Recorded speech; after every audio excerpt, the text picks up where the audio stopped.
Reddit.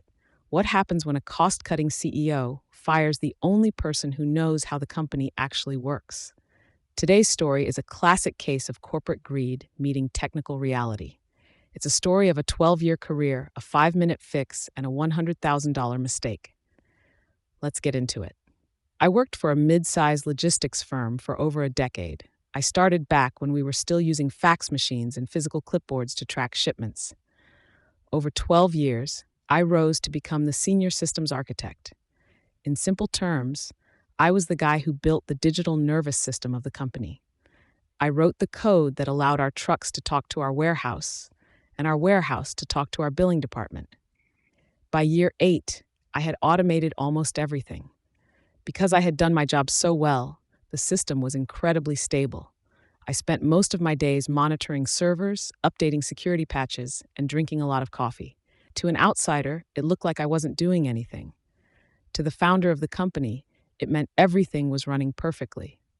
But then, the founder retired. He sold the company to a private equity firm. They didn't care about stability or legacy. They cared about margins. And that's when they brought in the new CEO. Let's call him Derek. Derek was the type of guy who wore a $3,000 suit to a warehouse and complained about the dust. He spent his first month looking at spreadsheets and identifying redundancies. Unfortunately for me, I looked like the biggest redundancy on the list. One Tuesday morning, I was called into the boardroom. Derek was sitting there with a HR representative. He didn't even offer me a chair. He said, looking at my salary, that he had been looking at my logs. He claimed I hadn't submitted a major code update in 6 months and that I only spent about 4 hours a week actually typing. He told me they were paying me a very high salary for what appeared to be a hobby. I tried to explain that the reason I wasn't typing was because the system was finished and optimized. I told him he was paying me to ensure that if a server failed at 2 a.m. in a snowstorm, the company wouldn't lose $3 million in delayed shipping. He just laughed a cold corporate laugh. He said they had a help desk for that now and had outsourced the basic IT to a firm in another country.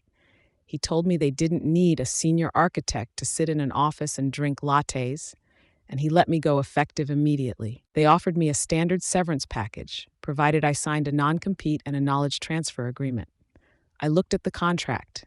The knowledge transfer clause said I had to provide reasonable assistance via phone for 48 hours. I signed it, took my box of personal belongings, and walked out. Here is what Derek didn't understand. Our main contract was with a massive international retail chain. For security reasons, their servers required a handshake every Sunday at midnight. If our system didn't send a specific, rotating encrypted key to their portal, their firewall would automatically blacklist our IP address.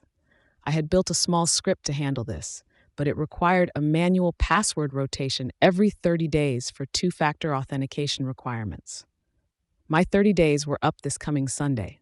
I spent my first weekend of unemployment at a lake house with my phone turned off. I went fishing. I grilled steaks. I slept better than I had in years. Monday morning, I turned my phone on. It nearly exploded. I had 52 missed calls, 85 text messages, and 12 emails with the subject line "Urgent System Down." The first few texts from Derek were demanding, asking why the portal wasn't loading and telling me to fix it now. By noon on Sunday, they were angry, claiming I was in breach of contract and threatening to sue. By Monday morning, they were desperate. They said the retail chain had paused all shipments and they were losing $50,000 every hour. I waited until I had finished my morning coffee before calling Derek back. When I did, he didn't even say hello. He just started screaming about how the system was blacklisted and the trucks were sitting idle. He told me the retail client was threatening a multi-million-dollar lawsuit and ordered me to fix the code. I calmly told him that I didn't work there anymore. I reminded him that my severance agreement said I would provide reasonable assistance via phone. I told him exactly what the problem was. The IP was blacklisted because the security handshake failed.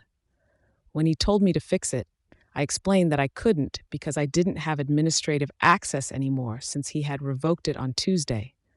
I told him that since I was no longer an employee, I couldn't legally touch the servers, but I mentioned that I had just started my own consulting firm that morning. There was a long silence. I could hear Derek breathing heavily. He asked how much it would cost. I told him my emergency consulting rate was $5,000 per hour, with a minimum 20-hour engagement, paid up front via wire transfer. I also told him I needed a signed release stating that I was not responsible for the downtime they had already experienced. He yelled that it was $100,000 for a few clicks. I told him it was $100,000 for the 12 years I spent building the system he just broke. I gave him 10 minutes to decide before I went back to the lake. The wire transfer hit my account 18 minutes later. I didn't even have to go into the office. I walked the new IT guy, the one from the outsourced firm who spoke very little English, through the process of rotating the security key over a video call. It took exactly 6 minutes. The system turned green. The trucks started moving.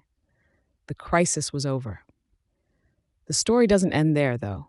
The board of directors found out about the $100,000 consulting fee. They launched an internal audit to find out why a redundant employee was suddenly worth 6 figures for 6 minutes of work. They discovered that Derek had ignored my warnings about the security handshake. They also discovered that the outsourced firm he hired had no idea how to manage a logistics database. 3 weeks later, I got a call from the chairman of the board. Derek was gone. Restructured out, as they say. The chairman offered me my old job back with a 30% raise and a guaranteed retainer bonus. I told him I'd think about it. For now, I'm still a consultant. I still work about 2 hours a week and I still drink a lot of coffee. But now, I do it from my own porch and I charge a lot more for the privilege. The moral of the story? Never fire the person who knows where the code is hidden. If you enjoyed this story of malicious compliance and corporate justice, hit that like button and subscribe for more Reddit stories. Have you ever seen a boss regret firing someone? Let us know in the comments below. Thanks for watching.